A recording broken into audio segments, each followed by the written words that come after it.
प्रणाम। ओम नमः शिवाय। क्या आपने कभी सोचा है कि जब भी आप भारत में देवी देवताओं के चित्र देखते हैं जिनमें से विशेष तौर पर सबसे पहले कौल कुल शिरोमणि और हमारे संप्रदाय को की नींव रखने वाले महादेव आते हैं, उनके सर पर आपने एक सुंदर सा एक चांद देखा होगा अपने उनके सिर के बाएं हिस्से पर। और ठीक वैसे ही जब आप महाविद्याओं की साधना करते हैं तो आपने देखा होगा कि महाविद्याओं के सिर पे भी एक चंद्रमा होता है। और इसके अतिरिक्त बहुत सी योगिनियां हैं, उनके सर पे भी चंद्र है, और बहुत सी यक्षिणी और गंधर्विणियों के सर पे भी चंद्रमा है। लेकिन क्योंकि हमारे लोग और बहुत सारे ऐसे लोग जो अध्यात्म को ढंग से नहीं जानते, वो ये नहीं जानते कि चंद्रमा क्या है। केवल महादेव के संबंध में इतना जानते हैं कि उसके पीछे एक कहानी छिपी है कि चंद्रमा को उन्होंने मस्तिष्क पर धारण कर लिया था, मस्तक पर धारण कर लिया था। मैं मस्तिष्क इसलिए कह रहा हूं क्योंकि मुझे योग पंथ की याद आ रही है, क्योंकि इस चंद्रमा का एक सांकेतिक अर्थ है जो कि चंद्र नाड़ी का सूचक है योग पंथ में। लेकिन क्योंकि चंद्र नाड़ी हमारे वाम भाग का प्रतिनिधित्व करती है, स्त्रैण तत्व का प्रतिनिधित्व करती है, शांति, प्रेम, रस, सौहार्द का प्रतिनिधित्व करती है, इसलिए ये बाएं हिस्से में सुशोभित रहती है। लेकिन इसको और बारीकी से समझना पड़ेगा। जैसे चंद्रमा महादेव के सर पे है, वैसे ही महाविद्याओं के सर पे भी है। आप यदि महाविद्याओं के कुलों को देखेंगे तो काली कुल की कुछ देवियां और श्री कुल की कुछ देवियों के मस्तक पर भी चंद्रमा है। जब सिद्ध पंथ से अलग नाथ पंथ हुआ, तब नाथ पंथ को आगे ले जाने वाले गुरु गोरक्षनाथ जी के चंद्रमा मस्तक पर चित्रित किया गया और ये बताया गया कि उनके सर पर भी चंद्रमा है। योगी राज मत्स्येंद्रनाथ के मस्तक पर सर्वप्रथम चंद्रमा को प्रदर्शित किया जाता था और उन्हें तो साक्षात शिव ही माना जाता था। और अभी भी हमारे पंथ के अधिकांश प्रवर्तक उनको शिव का ही अंश मानते हैं। तो इस प्रकार ये चंद्रमा की कलाएं आगे बढ़ती चली गई। और जब मुझे कौलांतक पीठ का पीठाधीश्वर बनाया गया तो उस समय जो हमारे गुरु ने प्रतीकात्मक मुकुट हमें पहनाया था, आप जानते हैं, जिसमें पंखों से बना हुआ मुकुट होता है, उस मुकुट के ऊपर एक चांदी का छोटा सा चंद्रमा पहनाया गया और उस मुकुट के ऊपर एक चांदी का छोटा सा चंद्रमा था।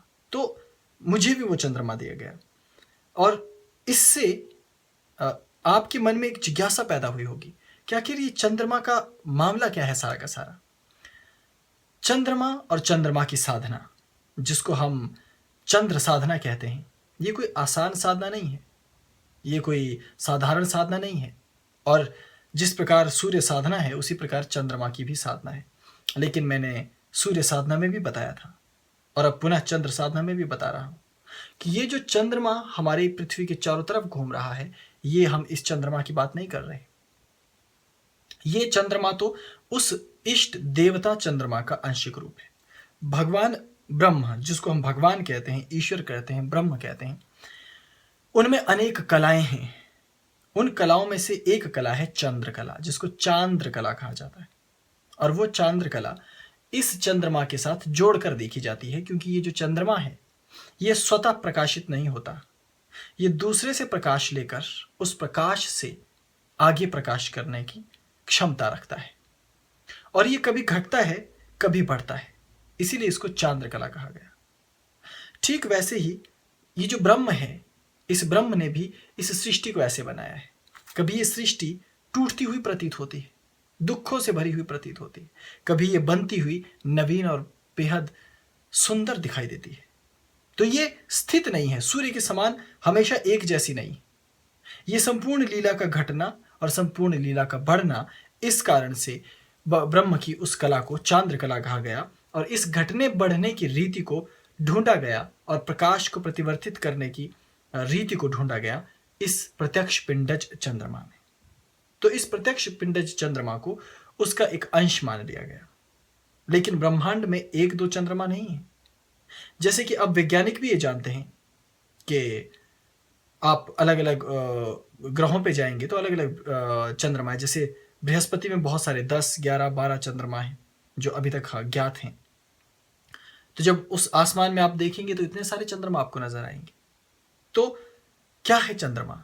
इसको देखकर इस आख्यान की पुष्टि होती है कि जो कौल मार्ग में और कौलांतक पीठ में जो कौलांतक संप्रदाय है इन्होंने अपनी परंपराओं में, कौलांतक परंपरा ने कहा कि चंद्रमा कहते हैं कि मैं सर्वत्र समान रूप से स्थित होकर सोम नाम के तत्व का सर्वत्र, सोम तत्व तो आप जानते हैं ना, जिसको अमृत कहते हैं, सोम तत्व का सर्वत्र मैं स्थिति उसकी प्रदान करने वाला हूं, उसको सर्वत्र मैं प्रदान करने वाला हूं। तो चंद्रमा उस सोम, स्वयं चंद्रमा का एक नाम सोम है, अमृत है, और उनकी कला का नाम भी सोम कला है। तो वो अमृत तत्व क्या है?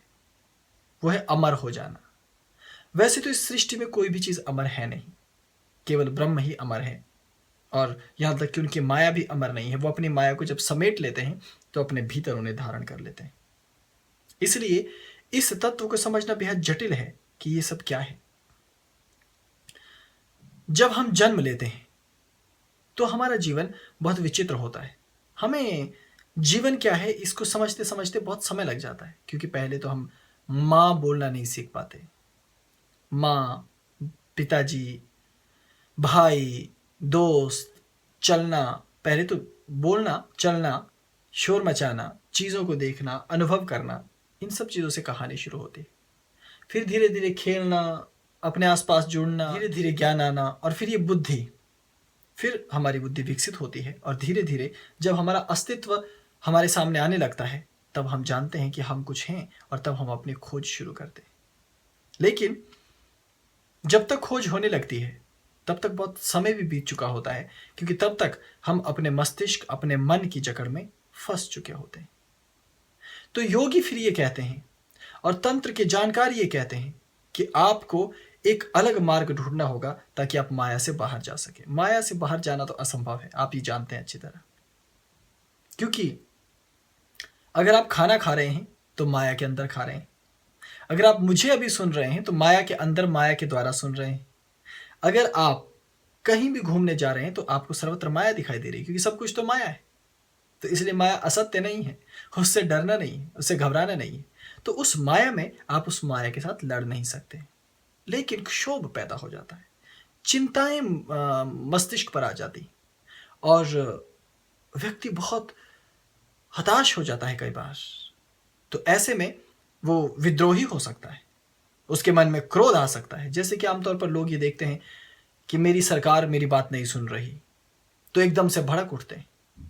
जैसे हम योगी हैं, कोई कहे कि अरे तुम योगी ठीक नहीं होते, तुम अच्छे नहीं हो, तुम वो नहीं हो, तो योगी भड़क उठता है, असली योगी नहीं। और फिर कुछ भी आपको कोई गाली दे, आपका कोई उपहास उड़ाए, आप तुरंत प्रत्युत्तर देने लगते हैं। क्यों? क्योंकि अंदर वो क्षोभ है, अंदर वो चीज है कि आप पता नहीं क्या सोचते हैं, क्या आपका अस्तित्व है, उसके संबंध में आप अज्ञानता से भरे हुए हैं। बस आपने मान रखा है कि मैं कुछ हूं और वो होना ही सब कुछ है, और आप अपने आप को हमेशा सही मानते हैं। जैसे हर एक व्यक्ति, बाल्यावस्था में मैं भी ऐसा ही था। कुछ भी करूं, कुछ भी कहूं, तो मुझे लगता था जो मैंने कह दिया यही परम सत्य है, क्योंकि मेरे पास ही बुद्धि है, दूसरे के पास तो है ही नहीं। जबकि ऐसा तो कभी होता ही नहीं।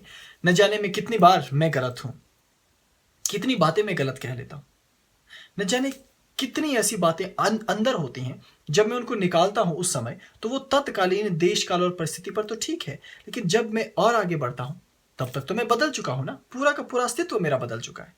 मैं वो नहीं हूं जो एक साल पहले जिस ईशपुत्र को आपने देखा, जिस कौलांतकनाथ को आपने देखा, या जिस सत्येंद्रनाथ को आपने देखा, आज ये वो नहीं है। इन महीनों में वो बदल चुका है, इन महीनों में उसमें बहुत ज्यादा बदलाव आ चुका है। तो अब जिस सत्येंद्रनाथ को आप सुन रहे हैं वो बिल्कुल अलग है, और आने वाले समय में वो बिल्कुल अलग हो जाएगा। लेकिन इस यात्रा के दौरान बहुत सी ऐसी चीजें घटती हैं कि मन में क्षोभ होने लगता है। तो ऐसी स्थिति में अध्यात्म में भी यही है, ये केवल भौतिक दुनिया में नहीं है। भौतिक दुनिया में है कि आपको नौकरी नहीं मिल रही तो आप दिन रात कोशिश कर रहे हैं, अपना प्रयास कर रहे हैं, मेहनत कर रहे हैं, सब कुछ कर रहे हैं, लेकिन सफल नहीं हुए। आप एक नेता हैं, हर रोज मंच पर जाते हैं, सच्चे मन से सेवा करने की कोशिश करते हैं, लेकिन आपको विपक्ष, लोग और नकारात्मक तरंगों वाले लोग आपको कहीं का नहीं छोड़ते, आप भी नकारात्मक हो जाते हैं। होता है ना ऐसा? मुझे अपनी कुरान तक टीम की भी चिंता होती है कभी कभी, क्योंकि कुछ एक भैरव हैं जिनका काम होता है सोशल मीडिया को संभालना। तो दुनिया भर के ईमेल आते हैं और दुनिया भर के फेसबुक और यूट्यूब और ऐसी ऐसी जगह पर दुनिया भर के कमेंट्स आते हैं। तो वो बेचारे बहुत परेशान रहते हैं, क्योंकि इस दुनिया में अच्छे लोगों की कमी है तो बुरे लोगों की बाढ़ भी तो है। तो दुनिया भर के लोग हमारी वीडियोस देखते होंगे। अब सबका सहमत होना ज़रूरी तो है नहीं, और मैं सबकी सहमति के लिए ये कर भी नहीं रहा, क्योंकि अगर मुझे सबकी सहमति के लिए करना होता तो मैं पूरा होमवर्क करने के बाद वीडियो बनाता या आपको कोई बात बताता। मैं तो बस सीधे सीधे आपसे बात करना शुरू कर देता हूँ, और ये सब जानते हैं अच्छी तरह। इसलिए क्योंकि मैं ये नहीं चाहता कि कोई कृत्रिमता हो, तो जो मैंने आज कहा है बहुत से लोगों को पसंद नहीं आता, तो वो अपशब्द, अश्लील शब्द या कुछ नकारात्मक करने की कोशिश करते हैं। तो हमारे कुछ जो प्रेमी भैरव भैरवी हैं उनको बहुत दुख होता है। तो वो मेरे पास आते हैं तो मुझसे पूछते, तो मैं एक ही बात कहता हूँ कि तुम इतने क्षोभ से मत भरो, क्योंकि इसका एक तरीका है, वो है चंद्रमा धारण करना। और ये चंद्रकला क्या है, ये अमरता क्या है? ये अमरता है, आपको मालूम है ना कि समुद्र मंथन के साथ चंद्रमा जुड़े, शिव के सर के साथ चंद्रमा जुड़े और पृथ्वी के साथ चंद्रमा जुड़े। ठीक वैसे ही हमारा भी संबंध है। चंद्रमा से हमें चंद्रकला सीखनी है, और ये चंद्रकला है धैर्य, प्रेम, सत्य और क्रोध का परित्याग, शांति, सकारात्मकता को देखना और अमृत तत्व बांटना। अब कितनी आसान सी बात है कि यदि बहुत सारे लोग आपके विरुद्ध कह रहे हैं, तो मैंने उनको कहा कि आपके पास तो आधुनिक पद्धति है, यूट्यूब है, फेसबुक है। यदि आपको कोई व्यक्ति नकारात्मक लगता है तो आप उसे जोड़े हुए क्यों?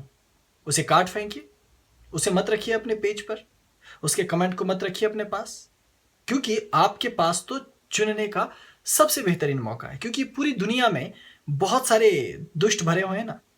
आप ये निर्धारित करिए कि आपको जिंदगी में क्या चाहिए, अच्छा या बुरा। अगर आपको अच्छा चाहिए तो अच्छे लोगों को चुनो ना। दुनिया में कमी नहीं है अच्छे लोगों की, जान देने वाले लोग यहाँ कतारों में खड़े हुए हैं। बस आप सच्चे हृदय से उनको प्यार देकर तो देखिए। प्यार की कमी है, सकारात्मकता की कमी है। जो भी व्यक्ति जरा भी नकारात्मक बात करे उतार फेंके जीवन से। और ऐसा उन्होंने किया। अब जब मैं उनको पूछता हूं तो मुस्कुराते हैं। मैंने कहा क्या हुआ? कहते हैं कि अब हम सबसे निपटना जानते हैं। ये उदाहरण मैंने आपको क्यों दिया? क्योंकि आपके जीवन में भी इस तरह की कठिनाइयां हैं। आप अच्छे मित्र बनाना चाहते हैं, लोगों के पास जाते हैं, सकारात्मक ऊर्जा लेकर जाते हैं, घर से बाहर नौकरी करने, व्यापार करने और इस समाज में कुछ अच्छा करने। एक नेता जाता है इसी तरह, लेकिन बाहर के लोग नकारात्मकता से भरे, क्योंकि उनकी जिंदगी अभिशप्त है। वो अपने आप को नहीं जानते, बेचारे गरीब हैं। उनका गरीब पैसे से नहीं दिल से गरीब हैं, क्योंकि जानते नहीं अपने बारे में। इसलिए हमेशा उनको नकारात्मक चीजें नजर आती हैं, नकारात्मक सोचते हैं। केवल उल्टा उनके जीवन में सुख रहित कहते हैं इनको, इसीलिए अभिशप्त कहा मैंने।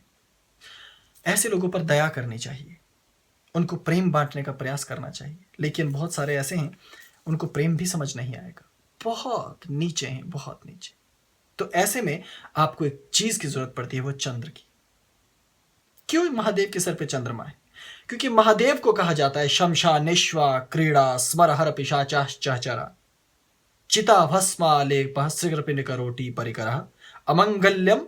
अब सोचिए, महादेव को कह रहे हैं अमंगल्यम शीलम तब भवतु नामेव तदखिलम। जिसके पास समस्त चीजें अमंगलकारी हैं, सर्प है, चिता की भस्म है और मृग चर्म को जो धारण करने वाले हैं, इस तरह से वो क्रमशः चीजें गिना रहे हैं। जो जो चीजें महादेव ने धारण कर रखी है सब अशुभ हैं, अमंगल हैं, अकल्याणकारी। लेकिन फिर भी महादेव को देखने से कल्याण होता है। उनकी बातें सुनने से, जो उनके आगम निगम है उनको पढ़ने सुनने से, उनकी कथा का श्रवण करने से, उनका गुणगान करने से, उनमें खो जाने से व्यक्ति का सदैव कल्याण ही होता है। कभी ऐसा नहीं होता कि अकल्याण हो, है ना विपरीत बात। क्यों? क्योंकि उनके पास एक गुण है, वो है वो चंद्र। वो चंद्रमा इसलिए नहीं है कि उस चंद्रमा ने वहां शरण ले रखी है। हो सकता है कि वैदिक कहानी और पौराणिक कहानी ऐसी हो, लेकिन शिव के द्वारा रचित तंत्र ज्ञान ये बताता है कि चंद्रमा एक संबोधन है, चंद्रमा एक जिसे कहते हैं एक प्रतीक है, चंद्रमा एक कला है जिसको धारण किया जाता है मस्तक के ऊपर। और कौन योगी उसे धारण करता है? उसे चंद्रकला के माध्यम से धारण किया जाता है और मस्तक पर धारण किया जाता है। और वो चंद्रकला क्या है? और वो चंद्रकला है अपने आप को जान लेना, अपने आप को उस शांत अवस्था में ले जाना जहां सब आपके विपरीत हो, लेकिन आप उन विपरीत परिस्थितियों में भी मंगल में हो, आनंद में हो, पूर्ण में हो। इसीलिए शिव जैसा विपरीत इष्ट कोई और नहीं हो सकता। सब अमृत पी रहे हैं और वो जहर पी रहे हैं, और फिर भी वो नित्य प्रसन्न। सबको पुष्प चाहिए खुशबू भरे, और उनको बदबू से भरा हुआ धतूरा, कांटों से भरा हुआ धतूरा। अद्भुत, क्योंकि उनके सर पर चंद्रमा है। योगीराज मत्स्येंद्रनाथ, क्या क्या नहीं उनके बारे में लोगों ने कहा है भी ठीक। सामाजिक मर्यादा को नहीं माना, बहुत सी रानियों के साथ उनके संबंध रहे, बहुत सी भैरवियां उनके पास रही, वाम मार्ग की भैरवियां उनके साथ उनके संबंध रहे। दुनिया समझाती रही, लोग कहते रहे आप परम तपस्वी महायोगी हैं, आप में अद्भुत क्षमताएं हैं, कृपया ये ना करें। उन्होंने कहा जो जो मुझे इनकार करेंगे मैं वो करूंगा। और पंचमकार उन्होंने किया, और पंचमकार उन्होंने आगे भी फैला दिया।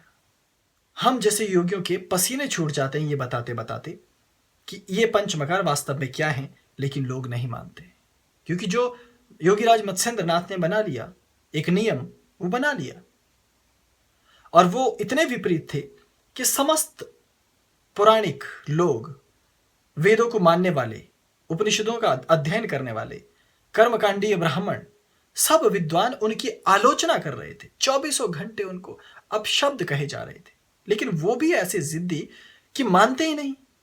सारी विपरीत बातें उनमें, सारे दुर्गुण दिखाई दे उनमें। वैश्याओं के साथ रहने तक का उनके वृतांत मिलते हैं, जो कितने प्रामाणिक हैं ये तो कोई जानता नहीं। कथाएं आती, फिर आसाम में जाकर, कामरूप में जाकर रानी से विवाह करके संतान उत्पत्ति तक का प्रसंग उनका आता है। कौन जाने, सब चीजें नकारात्मक, लेकिन तब भी वो अपने आप में उपास्य हैं, उनकी उपासना करते हैं। हमारे संप्रदाय के भी प्रमुख, सिद्धों को आगे गति देने वाले, योगिनी सिद्धों को बल देने वाले, ऐसे अद्भुत व्यक्ति। इसी कारण तंत्र ने उनके मस्तक पर भी, मस्तिष्क के ऊपर भी वाम भाग में चंद्रमा स्थापित कर दिया। इस चंद्रमा का अर्थ ही है कि विपरीत परिस्थिति में रहने के बाद भी ये नित्य कल्याणकारी है, नित्य मंगलकारी है। इसीलिए ये चंद्रमा वहां बनाया गया। और ठीक इसी तरह से गुरु गोरक्षनाथ के साथ भी हुआ। अब गुरु गोरक्षनाथ ने बिल्कुल विपरीत किया। उन्होंने अपने संप्रदायों में सर्वप्रथम स्त्री से योगियों को दूर रहने को कहा कि स्त्रियों से बिल्कुल दूर रहिए, और वो स्त्री विहीन योगी बन गए, और उन्होंने स्त्री विहीन संप्रदाय शुरू कर दिया। हालांकि नवनाथों में फिर एक स्त्री स्वयं मां पार्वती के अंशी भूत रूप में मानी जाती, पर उन्होंने स्त्रियों का नकार दिया, स्त्रियों को नकार दिया साधना और जगत में और योग जगत में। हालांकि कालांतर में लोगों को यह बात समझ आई कि वो पूरी तरह से स्त्री विरोधी नहीं है। वो किस स्त्री की बात कर रहे हैं, इस पर अभी भी लंबी चर्चा की जा सकती है। खैर, मैं इस पखेड़े में नहीं पढ़ूंगा, क्योंकि ये संप्रदायानुगत बातें हो जाती हैं। फिर नाथ संप्रदाय के से जुड़े लोग कहेंगे नहीं देखिए ये तर्क है, वो तर्क है। मेरा यहाँ किसी का अपमान करना या किसी के बारे में ऊंचा नीचा कहना मेरा लक्ष्य नहीं, क्योंकि मैं तो खुद नाथ हूँ। मैं कैसे भला नाथों के नाथ गोरक्षनाथ के विरुद्ध कह सकता हूँ? वो तो मेरे इष्ट हैं, मेरे प्रभु हैं। लेकिन मैं उदाहरण देते समय सब चीजें साफ साफ रखना चाहूंगा, कोई भेदभाव नहीं, ताकि आपको सत्य का ज्ञान आभास हो सके। तो ऐसी स्थिति में जब उन्होंने स्त्रियों को नकारा तो समस्त स्त्रियां, समस्त योगिनी उनके विरुद्ध हो गई। संपूर्ण योगिनी मंडल उनके विरुद्ध हो गया। हिमालय का बहुत बड़ा मंडल उनके विरुद्ध हो गया, लेकिन उन्होंने परवाह नहीं की। वो झेलते रहे सब कुछ, लेकिन अपने मार्ग पर स्थित रहे। इसी कारण जब ये क्षमता आप में आ जाती है, तब आपको चंद्रमा दे दिया जाता है। तंत्र में गुरु आपको चंद्रमा देते हैं, और उस चंद्रमा को आप मस्तक पर धारण करते हैं। महाविद्याओं को देख लीजिए। कोई महाविद्या जैसे तारा हैं, बहुत क्रूरा हैं, डर लग जाए, घबरा जाए कोई व्यक्ति देख के, ऐसा उनका स्वरूप है। हालांकि जो उनके रहस्य को जानता है, उनको तो उनके उस स्वरूप से भी प्यार है, वो खो जाता है, डूब जाना चाहता है उनमें। लेकिन जो पहली बार देखे वो कहे ये और मां, असंभव। जैसे काली मां को कोई विदेश में पहली बार देखे और कहे कि इनसे प्यार करो, ये तो माँ है, तो मानेगा क्या? नहीं। लेकिन ज्यों ही वो जानता है, प्रेम करने लगता है। अर्थात जैसी वो दिखती हैं उसके विपरीत जब उसमें गुण है, क्रोधा और भयंकरा, और बावजूद शांत और ममता और प्रेम और स्नेह, इसलिए उनके सर पर, मस्तक पर चंद्रमा है। और इसी तरह और महाविद्याएं हैं जो दिखने में सौम्य है, शायद इक्षु धनुष धारण कर ले, शायद पाश अंकुश वर अभय प्रदान कर दे आपको, लेकिन उनके मस्तक पर, मुकुट पर चंद्रमा है। याद रखना, अगर वो बहुत सौम्य दिख रही है ना, और आपने कुछ गलत किया, तो ऐसा सबक सिखाएंगी कि आप भी याद रखोगे। लेकिन फिर भी उनमें दया है, ममता है, स्नेह है। इसलिए चंद्रकला होने के कारण उनके मस्तिष्क पर भी चंद्रमा है। और जब कुलांतक संप्रदाय में बाल्यावस्था में, और जब मैं ये सब सीख रहा था और चंद्रकला और इन सब चीज़ों का अध्ययन गुरुमंडल के सानिध्य में किया, और जब ये सौभाग्य मिला कि मैं कुलांतक पीठ का पीठाधीश्वर बनूं, तब मुझे भी चांदी का एक मुकुट दिया गया जिसके ऊपर एक छोटा सा चांदी का चंद्रमा बना हुआ है, और उसके ऊपर पंख लगे हुए हैं, और कुछ जंगली सूखे घास के कुछ पत्ते। इस तरह से कुलांतक पीठ का, कुलांतक नाथ का एक मुकुट बनाया जाता है, जिसके माध्यम वो सांकेतिक होता है। वो चंद्रमा मुझे प्रदान किया गया। इसीलिए कौलकुल में कहते हैं ना कि कुलांतक नाथ चंद्रमा धारण करते हैं। इसलिए जब कुलांतक पीठ के पीठाधीश्वर की स्तुति की जाती है, जैसे मेरे लिए कुलांतक नाथ मेरे गुरु हैं और उनके लिए कुलांतक नाथ उनके गुरु, यानी मेरे दादा गुरु हैं, तो इसलिए जब मैं स्तुति करता हूँ अपने कुलांतक नाथ की, अपने गुरु की, तो मैं कहता हूँ कि चंद्रमा के समान सुशोभित होने वाले और चंद्रमा को मस्तक पर धारण करने वाले, मस्तक पर धारण करने वाले कौलकुल नायक महाहिमालयाधिपति की जय हो। अर्थात मेरे गुरु भी देखिए, बाल्यावस्था से बहुत सख्त, बहुत कठोर, घंटों साधनाएं करवाएं, लेकिन प्रेम के मामले में उनकी बराबरी कोई नहीं कर पाएगा। जितना विशाल हृदय उनका है, कोई नहीं कर पाएगा। बहुत मार खाई मैंने उनके हाथों से, बहुत डंडे खाए, बहुत चोट खाई उनसे, लेकिन फिर भी उनका प्यार जो है उसे देखकर कोई कह नहीं सकेगा। इसलिए चंद्रमा सांकेतिक हो गया। लेकिन अब इस चंद्रमा के इस तंत्र स्वरूप से बाहर निकल के जरा यौगिक मंडल पर आते हैं। सहस्त्रहार कमल दल को यहां से दाईं ओर से सूर्य नाड़ी जाती है और बाईं ओर से ये चंद्र नाड़ी जाती है।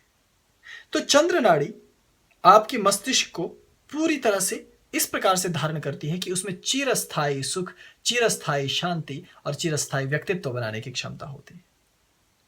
इसलिए आपको चंद्रकला मिल सके, इसलिए चंद्र नाड़ी से अधिकांश योगी अपनी साधनाओं को, अपने प्राणायामों को शुरू करते हैं। अधिकांश समय चंद्र नाड़ी का शोधन करते हैं और चंद्र भेदी प्राणायाम करते हैं। और चंद्र स्वर का अधिक मंथन करने से धीरे धीरे उनमें प्रेम, उनमें रस, उनमें सौंदर्य, उनमें जिज्ञासा, उनमें ममता, क्षमा, धैर्य, शीलता, विवेक, इस तरह की बहुत सी चीजें आने लगती हैं। और ये बेहद सुखद होता जाता है एक योगी के लिए, क्योंकि जब योगी कुंडलिनी शक्ति का जागरण करता है तो बेहद ऊर्जा से भर जाता है। ऐसे में ऊर्जा को संभालना और उसका प्रयोग करना आसान नहीं होता। तो वो योगी जिसके पास कुल कुंडलिनी ऊर्जा है और प्रखरतम कुल कुंडलिनी ऊर्जा है, और उसने चंद्रकला के द्वारा, चंद्र नाड़ी के द्वारा उस ऊर्जा को व्यवस्थित कर रखा है, जिसको कहते हैं इक्वल कर रखा है, बराबर कर रखा है, संभाल रखा है, ऐसे योगी के मस्तक पर जब उसका चित्र बनाया जाता है या उसको प्रतीकात्मक रूप से दिखाया जाता है, तो मस्तक पर चंद्रमा बनाया जाता है।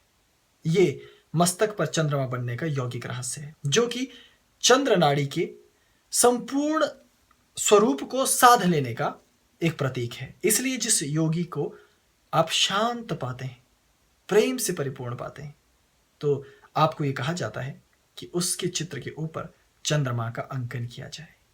इसीलिए अधिकांश शिष्य अपने गुरु के मस्तक पर एक छोटा सा चंद्रमा बनाना पसंद करते हैं हिमालयी क्षेत्रों में। हालांकि ये मैदानी क्षेत्रों में मैंने ये कहीं ये तरीका ही नहीं देखा। पूरे भारत में मैंने ये परंपरा कहीं नहीं देखी सिवाय महाहिमालय के और हिमालय के कुछ क्षेत्रों के। वहाँ इस तरह की कुछ परंपराएं हैं, लेकिन देश के अन्य भागों में इस तरह की परंपराएं नहीं हैं, दुर्भाग्यवश। इसलिए बहुत कम लोगों को इन चीज़ों का ज्ञान है। बाकी अधिकांश मूढ़मती हैं। वो कुतर्क करते हैं कि अच्छा, भगवान शिव के माथे पर अगर चंद्रमा है तो क्या आपके भोलेनाथ इतने बड़े हैं कि सिर्फ यहाँ से चांद तक ही पहुंचे? इतनी ऊंचाई है उनकी? और बाकी दुनिया का क्या होगा, अब कौन समझाए भाई। अब मैं इन सब कुतर्कों में नहीं पढ़ना चाहता, क्योंकि कुतर्क करने वाले तो करते ही रहेंगे हमेशा, निरंतर निरंतर। क्योंकि ये चंद्रमा ब्रह्म है, उस ब्रह्म की एक शक्ति है, क्योंकि उस ब्रह्म की अनेकों कलाएं हैं और उन कलाओं को ऋषि मुनियों ने अपनी अपनी परंपरा और विधि से जाना है, इसलिए सब कुछ उस ब्रह्म का ही अंश है।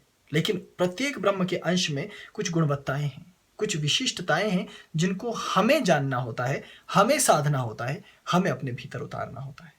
इसलिए ये चंद्र नाड़ी बाई नासिका से, बाई आंख से, बाएं कान से होते हुए, आपके मस्तिष्क के मध्य में से होते हुए आपके संपूर्ण शरीर तक आच्छादित रहती है, अन्य अन्य नाड़ी तंत्रों के माध्यम से छिपी रहती है। इसलिए तंत्र में चंद्रमा धारण करना एक अलग विधा है, योग में चंद्रमा धारण करना एक अलग विधा है। और इसके अतिरिक्त तांत्रिक चित्रावलियों में आपने देखा होगा कि तांत्रिक चित्रावलियों में मस्तिष्क के साथ साथ चंद्रमा को नासिका में भी बनाया जाता है। यदि आप भगवान विष्णु का या भगवान शिव का या किसी अन्य का विराट स्वरूप देखें जिसमें तांत्रिक चित्र बने होंगे, तो बाई नासिका पर चंद्रमा और दाई पर सूर्य बना होगा।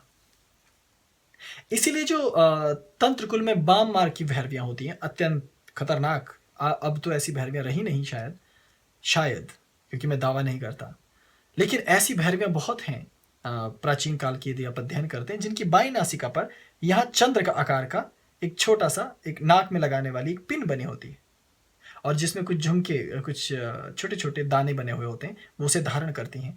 और उसके ऊपर एक विशेष चिन्ह बना होता है त्रिशूल का, जिससे हमें ये पता चलता है कि ये वाम मार्ग की, वाम कुल की भैरवी है और इससे दूर ही रहना है, क्योंकि ये खतरनाक है, ये किसी की भी जान ले सकती है। और इसी तरह विष कन्याएं, आपको शायद पता होगा, विदेशों में लोगों को नहीं मालूम, भारत में विष कन्याएं होती थी, और कुंडली में भी विष कन्या योग होता है कुछ कन्याओं के, लेकिन बहुत लंबा हो जाएगा, मैं किसी और दिन आपको ये सब रहस्य समझाऊंगा। तो विष कन्याओं को बनाने में भी चंद्रमा का प्रयोग होता है, चंद्र साधना का प्रयोग होता है, और चंद्र भेदी प्राणायाम का प्रयोग होता है। और शीतली, सितकारी, शीतकारी, ये जो प्राणायाम है, इनका प्रयोग भी किया जाता है। इसका संबंध भी चंद्रमा से और चंद्रकला से जुड़ा हुआ है। ओम चम चंद्रमसे नमः जैसे विविध वैदिक मंत्र और तांत्रिक मंत्र और शावर मंत्र, यहाँ अनेकों मंत्र हैं चंद्रकला को जागृत करने के लिए, चंद्र को समझने के लिए। और ज्योतिष ने इसे बिल्कुल अलग तरीके से समझा। उन्होंने कहा कि ब्रह्ममय चंद्र तो हमेशा हमारे भीतर है, आप उसको योग के द्वारा, अनुसंधान के द्वारा उसे जागृत कर सकते हो, लेकिन ये जो बाहर घूमने वाला चंद्रमा है, इसका भी हम पर प्रभाव पड़ता है। तो ये चंद्रमा यदि हमारे इस भीतर के चंद्रमा के साथ मिल जाए, इसके तार से तार मिल जाए, तो जीवन में सुख, शांति और प्रेम मिल सकता है।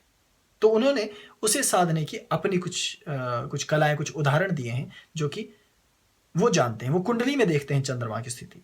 और हर रोज निर्यन ज्योतिष में तो वो हर रोज दैनिक रूप से चंद्रमा पर गिद्ध दृष्टि जमाए रहते हैं कि चंद्रमा कहाँ जा रहे हैं, क्या हो रहा है, और उस चंद्रमा के हिसाब से आपको गणनाएं देते हैं, आपका भविष्य कथन करते हैं। तो चंद्रमा उनके लिए भी बहुत महत्वपूर्ण हो जाता है। और चंद्रमा उन योगियों के लिए, उन तंत्रवेताओं के लिए, उन मंत्रवेताओं के लिए, उन यंत्र निर्माताओं के लिए जो कि मंडल निर्माण करते हैं, जब वो चंद्रमा की आकृति का निर्माण करते हैं, विविध विविध चंद्र का, तो 16 प्रकार के प्रमुख चंद्रमा होते हैं। तो चंद्रमा की 16 कलाएं होती हैं, आप ये जानते हैं अच्छी तरह, आप इसका अनुसंधान कर सकते हैं, वो क्या होती हैं, आप उनको पढ़ सकते हैं। तो चंद्रमा की 16 कलाओं का जो यंत्र मंडल निर्माता हैं, वो यंत्र बनाकर चंद्रमा की 16 कलाओं को साधते हैं, उससे ज्ञान प्राप्त करते हैं। अब रही बात कि मुख्य तौर पर क्या चीज है चंद्र की कला। चंद्र कला है अपने मस्तिष्क को साध लेना। कैसे? क्योंकि अपने आप को साध लेना ही तो अमृत है। अमर हम कैसे हो सकते हैं? क्योंकि अभी तो मृत्यु का भय है, जिस दिन मृत्यु के भय से उस पार चले गए तो अमर हो गए। अभी तो दुख है जीवन में, जिस दिन इन दुखों से उस पार निकल गए तो सुखी हो गए। तो जब आप आनंद की इस स्थिति में आ जाते हैं, तो वो आनंद है, वो सोम है, सोम तत्व, उसको प्राप्त करना है। लेकिन ये कैसे होगा? सबसे पहले आपको अपने मस्तिष्क के कार्य करने की क्षमता को देखना पड़ता है, उसको समझना पड़ता है। अब ये जो चीजें मैं समझा रहा हूं, ये दार्शनिक हैं, इनको दार्शनिकता कहते हैं, और इसको दर्शन के माध्यम से मैं समझाने की चेष्टा कर रहा हूं। क्योंकि हर एक व्यक्ति को न तंत्र समझ आता है, किसी को न मंत्र, न किसी को योग समझ आता है, न किसी को ज्योतिष, सबके अपने अपने रास्ते हैं। और कोई किसी चीज को समझता है, कोई किसी चीज को। इसलिए जो दर्शनवादी हैं उनको मैं ये समझाना चाहता हूं कि देखिए, आपका मस्तिष्क है, आपकी इंद्रियां हैं, आपको धोखा देती हैं। आपकी समस्त इंद्रियां सूर्य का प्रतिनिधित्व करती हैं, इसलिए उनको सूर्य से चंद्रमा की ओर ले जाना पड़ता है। सूर्य से कैसे? क्योंकि इंद्रियां मस्तिष्क से जुड़ी है, और मस्तिष्क और ये इंद्रियां ये आपकी इच्छाओं से जुड़ी है, वासनाओं से जुड़ी। आपके अंदर जो डिजायर्स हैं उनसे जुड़ी हुई। अब इन इच्छाओं का पर आपका नियंत्रण नहीं है। ये इच्छाएं मस्तिष्क को ले जाती हैं और इंद्रियों को संचालित करती हैं, और इच्छाओं पर हमारा नियंत्रण कहां है? इसी कारण तो जीवन में अनेक तरह के भ्रम और दुख पैदा हो जाते हैं। ठीक वैसे ही जैसे कि अगर मान लीजिए मैं और मेरी प्रेमिका हैं, हम दोनों आपस में गहरा प्यार करते हैं। अब एक दिन मेरा अपनी प्रेमिका से खतरनाक झगड़ा हो जाता है किसी बात को लेकर, और मेरी प्रेमिका मुझे एक मुक्का मार देती है यहां छाती पे। तो मैं क्या सोचूंगा? मैं एक पुरुष हूं और एक स्त्री ने मुझ पर हाथ उठाया, ये कैसे संभव है? और प्रेम खत्म, रिश्ता खत्म। तुरंत मैं कहूंगा अब तुम्हारा रास्ता अलग, मेरा रास्ता अलग। और जैसे ही हम दोनों के बीच अनबन हुई, अब क्या हुआ? क्या होगा? हर पुरुष और स्त्री के साथ ऐसी घटनाएं होती हैं, तो क्या करते हैं वो? उनका मन और मस्तिष्क क्या कहता है, उनकी इंद्रियां क्या कहती हैं कि चलो छोड़ दो इसे, जाने दो इसे। वो तुरंत जाएगा और किसी दूसरी स्त्री की तलाश करेगा जो मीठा बोलती हो, जो प्यार से बात करती हो, और जल्द से जल्द वो किसी दूसरी स्त्री के साथ जाकर इस क्षतिपूर्ति को पूरा करना चाहेगा। तो क्या ये प्रेम था? क्या वो मेरी प्रेमिका और मैं उसका प्रेमी था? नहीं। लेकिन मैंने ऐसा क्यों किया? मैं किसी दूसरी स्त्री के पास क्यों चला गया, वो भी इतनी जल्दी? एक दिन में, एक महीने में। आजकल तो प्यार के ये हाल है कि यदि आपस में आपके अनबन हो जाए ना, प्रेमी प्रेमिका के या पति पत्नी के, तो लोग 10 दिन 15 दिन भी इंतजार नहीं करते। 15 दिन के अंदर अंदर, 20 दिन के अंदर अंदर, एक महीने के अंदर अंदर दूसरा खोज निकालते हैं, और फिर कहते हैं कि हम अध्यात्म को जानते हैं, हम तो सच्चित आनंद में हैं। कितनी बकवास करते हैं ना लोग। क्योंकि जो वास्तविकता को जानता है वो तो हर समय खड़ा है ना। अगर मुझे प्रेमिका से प्रेम है तो वो गाली दे रही है तो भी मैं उसके साथ खड़ा हूं, गुस्सा कर रही है तो भी मैं खड़ा हूं, प्रेम कर रही है तो भी मैं खड़ा हूं। यही तो प्रेम है। प्रेम का मतलब है ना तो खुशी में साथ रहना और ना ही दुख में। दोनों परिस्थितियों में, सुख में भी साथ, दुख में भी साथ, हर स्थिति में, क्रोध में भी साथ, मान में भी साथ, अपमान में भी साथ। यदि दोनों में साथ है तब हुआ ना प्रेम। लेकिन आपका मस्तिष्क नहीं कहेगा, आपकी इंद्रियां नहीं कहेंगी, तुरंत कहेंगी छोड़ दीजिए इसे। और जो ऐसा करता है वो प्रेमी नहीं, वो योगी नहीं, वो व्यक्ति नहीं, क्योंकि उसको मस्तिष्क संचालित कर रहा है, उसको इंद्रियां संचालित कर रही हैं। और ऐसा व्यक्ति सूर्य मार्गी है, क्योंकि सूर्य मार्गी भस्म करना जानता है, ऊर्जा से भरा हुआ है। वो ऊर्जा को कहीं भी किसी भी तरह इस्तेमाल करके सफलता प्राप्त करना चाहता है। इसीलिए जिसका सूर्य उज्ज्वल है वो संपूर्ण विश्व को जीत सकता है, संपूर्ण विश्व पर साम्राज्य कर सकता है एक योद्धा बनकर। लेकिन पूरी दुनिया को सिर्फ तलवार की धार से और तेज दिमाग से नहीं जीता जा सकता। दुनिया को जीतने के और रास्ते भी हैं, और इन्हीं रास्तों में से एक रास्ता है चंद्रमार्ग, चंद्रमा का रास्ता। और यह रास्ता है प्रेम, क्षमा, धैर्य, करुणा, सौहार्द, ममत्व, इस प्रकार के स्त्रैण गुण। और इनमें जो ताकत है वो किसी में नहीं। एक महात्मा गांधी केवल अहिंसा पर ऐसे अड़ गए कि अड़ गए। एक महात्मा गांधी अपने जीवन में जब इन तत्वों को भीतर समझ गए, इनको अनुभव कर गए, तो उन्होंने क्या क्या मार्ग दिया? उन्होंने कहा कि असहयोग करो, असहयोग से जीत जाओगे। और कितना खतरनाक है ये असहयोग। बाहर से ये अहिंसा का मार्ग है, लेकिन एक खतरनाक हिंसा इसमें छिपी हुई है। इसलिए यदि कोई तांत्रिक महात्मा गांधी का भक्त होता और महात्मा गांधी को यदि तंत्र की उपमा दी गई होती, यदि वो तंत्र मार्गी होते, तो उनके मस्तिष्क पर भी चंद्रमा बना दिया जाता। क्यों? इसी कारण से। लेकिन यहां विपरीत मार्गी भी हैं, जैसे भगत सिंह है भारत में। वो क्रोध से भरे हुए हैं, युवा हैं, जोश है उनमें, इसलिए फांसी पर जाने से भी नहीं डरते, मृत्यु से भी नहीं डरते, जबकि आप और हम डरते हैं मृत्यु से। इसलिए कोई भगत सिंह का भक्त होता, वो भी एक चंद्रमा उनके मस्तक पर बना देता। क्यों? क्योंकि विपरीत परिस्थिति है। फांसी के फंदे को चूम रहे हैं, पागलपन है ये। लेकिन इसे पागलपन नहीं, दीवानगी कहते हैं। ये बेवकूफी नहीं, ये परम प्रज्ञा है। इसलिए इस तत्व को समझने के लिए आप में एक बात चाहिए। यदि आप में वो बात नहीं है, यदि आप कुतर्की हैं, यदि आप अहंकारी हैं, चीज के रहस्य को जानने के लिए आप में क्षमता नहीं, आप में सुनने की क्षमता नहीं है, धैर्य नहीं है, आप चीजों को जानना नहीं चाहते, तो जिंदगी को खो बैठते हो। इसलिए चंद्रमा की साधना करना, चंद्रमा साधना सरल नहीं है। इसलिए चंद्रमा की दीक्षा देने का विधान कौलकुल में कुलांतक संप्रदाय में बनाया गया। और इस चंद्रमा के अनेकों अनेक और भीतर भेद हैं। आप अपने इन इंद्रियों के द्वारा ना संचालित हो, आप इन इंद्रियों को संचालित करें। आप मन और मस्तिष्क के द्वारा संचालित ना हो, इनके खेल को समझें और इनसे परे भी आप नहीं रह सकते। यदि आपको सुख नहीं है, दुख नहीं है, प्यास नहीं है, भूख नहीं, तो मर जाओगे। इसलिए ये होने चाहिए। इसलिए एक तरफ इंद्रियों को गुण दिया जाता है सूर्य साधना के द्वारा, और एक तरफ उनको संभालने की क्षमता दी जाती है चंद्र साधना के द्वारा। और जब तक आपकी सूर्य साधना और चंद्र साधना ना हो जाए, आपकी कुंडलिनी साधना आपको नहीं करवाई जाती, क्योंकि उसका मूल ये दोनों साधनाएं। जब तक आपके पास ये दोनों साधनाएं नहीं होंगी, कौलकुल आपको कदापि कदापि कदापि आपको कुंडलिनी साधना संपन्न नहीं करवाएगा। क्यों? क्योंकि सूर्य आपकी ऊर्जा को झंकृत कर देगा, जागृत कर देगा, चक्रातीता शक्ति बना देगा। लेकिन चक्र में जो स्फुरण हो रहा है, जो स्पंदन हो रहा है, जब वो विस्फोटक हो जाएगा तो हाँ, ये मैं मानता हूं गुरु रहेंगे, उनका शक्तिपात रहेगा, उनका स्नेह रहेगा, ऊर्ध्वपात, यहां बहुत सारे महापात जैसी शक्तियां छिपी हैं ब्रह्मांड में, कौलकुल में और अनेकों हिमालय के सिद्धों के कुलों में। लेकिन तब चंद्रमा की जरूरत पड़ जाती है। इसलिए चंद्रमा की बहुत भेद है। इसीलिए मेरे गुरु ने मुझे चंद्रमा दिया और मैंने उसे मस्तक पर बाईं तरफ धारण किया। मैं योगी हूं, चंद्र नाड़ी को साधन करता हूं, शोधता हूं, इसलिए योग मार्ग भी मुझे चंद्रमा देता है।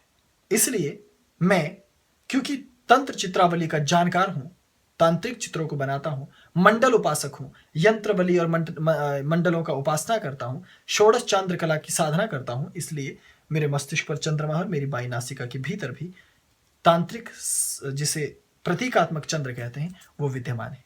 मेरे हृदय चक्र में भी सूर्य के साथ साथ चंद्रकला निहित है। इसलिए मैं एक पुरुष होने के साथ साथ मेरे हृदय में एक स्त्री बसती है, और इस स्त्री होने के साथ साथ मेरे अंदर एक पुरुष है। इसलिए मैं कठोर हूं, बहुत कड़वा हूं बहुत, लेकिन प्रेम भी बहुत है हृदय में। इसलिए मैं स्त्री से प्रेम कर सकता हूं, लेकिन स्त्री का अपमान या स्त्री के साथ दुर्व्यवहार नहीं। इसलिए मैं पुरुष का सम्मान कर सकता हूं, और यदि कोई कठोर पुरुष मिलता है तो उसका डटकर सामना कर सकता हूं, उसे सबक सिखा सकता हूं। लेकिन यदि वो जरा सा कह दे कि मुझसे गलती हो गई, मैं ये नहीं चाहता था, तो तत्क्षण मैं उसको क्षमा कर देता हूं और उसे सीने से लगा लेता हूं। क्यों? वो कला है ना, उसने मुझे इस तरह से तैयार किया है, निर्मित किया है। तो अब बारी आपकी है। चंद्र की इन गोपनीय कलाओं को समझिए, इनको जानिए, जीवन में उतार लीजिए और बदल डालिए अपनी दुनिया को, सोचने समझने के नजरिए को, और अपने जीवन के संबंधों को, अपनी सफलता असफलता को, अपने आगे बढ़ते कदमों को और अपने विकास के चरणों को समझिए हर तल पे।